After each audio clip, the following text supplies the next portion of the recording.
सवाल जिस पर अब हम चर्चा करेंगे, स्पीकर पर आम राय या चुनाव होना तय, ये वो बड़ा सवाल है जिस पर यहां पर चर्चा बनती है। जहां पर मुकेश केजरीवाल जी ने बात खत्म की थी राकेश शुक्ला जी, वो ये कह रहे थे कि साहब बहुत मुमकिन है कि ऑपोजिशन की तरफ से भी खुद को असर्ट किया जाए, और आजाद हिंदुस्तान में ऐसा कभी हुआ नहीं है। स्पीकर पद के लिए कभी पक्ष विपक्ष के बीच चुनाव नहीं हुआ है, इस बार ये देखने के लिए मिल सकता है क्या? देखिए, पिछले 10 साल में आप देखिए तो विपक्ष थोड़ा सा कमजोर था। कांग्रेस के पास भी बहुमत नहीं था, मतलब पर्याप्त सीटें नहीं थी। विपक्ष के पास भी पर्याप्त सीटें नहीं थी, लेकिन इस बार विपक्ष के पास 234 का एक आंकड़ा है, और मुझे लगता है उसको लेके वो एक तरह से दबाव बनाने का प्रयास कर रहे हैं। उनको पता है कि इस संख्या बल के साथ जाके स्पीकर के लिए चुनौती खड़ी विपक्ष नहीं कर सकता। वो एक तरह से ये दबाव बना रहे हैं, कम से कम डिप्टी स्पीकर ही तो हमको दे दीजिए, क्योंकि आप तो 10 साल हमें एलओपी तक नहीं दिए। तो एक प्रेशर पॉलिटिक्स है। बाकी मुझे नहीं लगता कि विपक्ष अपना कैंडिडेट खड़ा करेगा। देखिए, 10 साल एलओपी वो तो बनता ही नहीं था, क्योंकि आपके पास वो मिनिमम रिक्वायर्ड नंबर ही नहीं था सांसदों का। लेकिन पिछले पूरे टर्म में डिप्टी स्पीकर का पद भी खाली रहा है, और ऐसा भी पहली बार ही देखने के लिए मिला जब 17वीं लोकसभा में कोई डिप्टी स्पीकर ही नहीं था। डिप्टी स्पीकर का पद पहले भी अपने जवाहरलाल नेहरू जी के टाइम पे भी 3 बार खाली था, पहली लोकसभा, दूसरी लोकसभा, तीसरी लोकसभा में। ऐसा नहीं कि पहली बार कोई परंपरा हुई है। हाँ। तो ये कोई परंपरा नहीं कि नहीं आप डिप्टी स्पीकर का पद दीजिए ही। हाँ। तो बाध्य नहीं है, ये एक परंपरा है, कोई ऐसी नीति और नियम नहीं है कि उसके लिए डिप्टी स्पीकर का पद विपक्ष को दिया ही जाना चाहिए। तो इस बार क्या वो डिप्टी स्पीकर का पद लेकर ही रहेगा विपक्ष, या फिर स्पीकर पद के लिए यहाँ पर जोर आजमाइश देखने के लिए मिलेगी? देखिए, नेहरू जी के समय भी विपक्ष बहुत कमजोर था, बहुत नंबर उसके नहीं थे, नंबर कांग्रेस के पास ही सबसे ज़्यादा थे, तो जाहिर है उन्होंने नहीं दिया।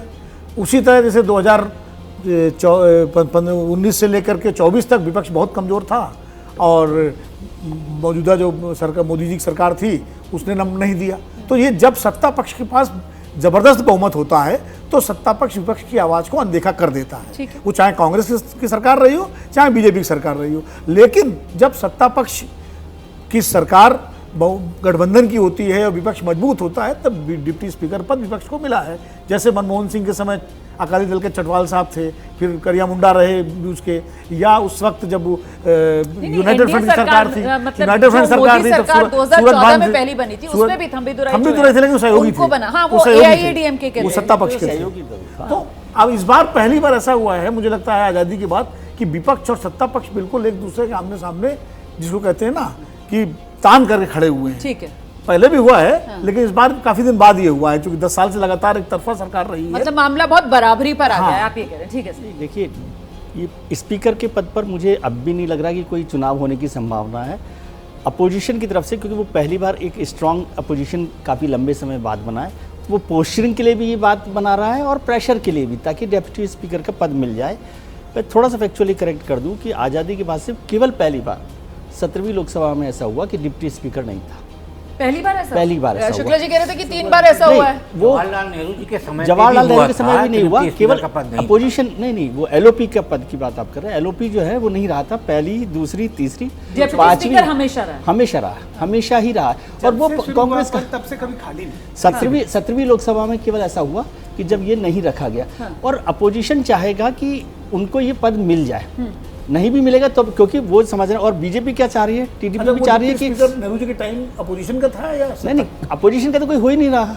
अपोजिशन का तो ये पीएम सईद और सूरज भान जब आए हैं, जब वाजपेयी सरकार आई तो उन्होंने पीएम सईद को बनाया। उससे पहले सूरज भान बने थे कांग्रेस के सरकार, यूनाइटेड फ्रंट सरकार में। तो उस समय तो सब कुछ इतना मिला जुला था कि वो खिचड़ी में पता ही नहीं पड़ रहा था कौन अपोजिशन में, कौन सरकार में।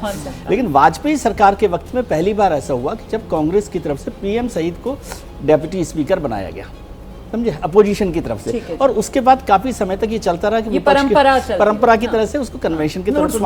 लेकिन ऐसा बीजेपी क्लियर कट अपोजिशन में थी उस समय, लेकिन डिफरेंट सरकार की ऐसी खिचड़ी नहीं थी। नहीं, वो 96, 97, 98 में जिस तरह से अपोजिशन बना, उसकी बात कर रहा हूँ। दूसरी बात मैं कह रहा हूँ कि जो यदि आप रूल्स रेगुलेशन देखेंगे, पार्लियामेंट के रूल्स रेगुलेशन में कहीं पर भी इस बात की चर्चा नहीं की गई है कि अपोजिशन से होना चाहिए।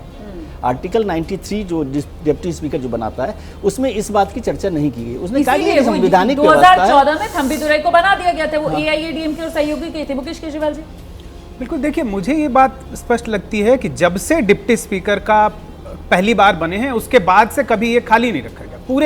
और उनका काम क्या है? उनका काम है लोकसभा को सुचारू रूप से चलाने में स्पीकर की मदद करना।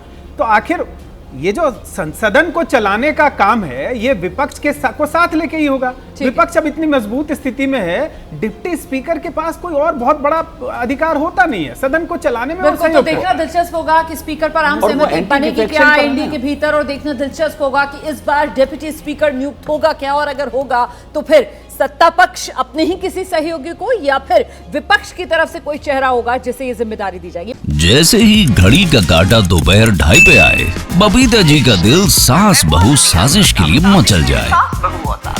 और ये है इनकी बहू, पूरे दिन ऑफिस की टेंशन हो जाए गॉन जब ये करें अपना फेवरेट शो फ्री टाइम पे ऑन। इनकी तरह आप भी देखिए अपना फेवरेट शो अपने टाइम पर और डाउनलोड कीजिए एबीपी लाइव ऐप अपने स्मार्ट टीवी पर।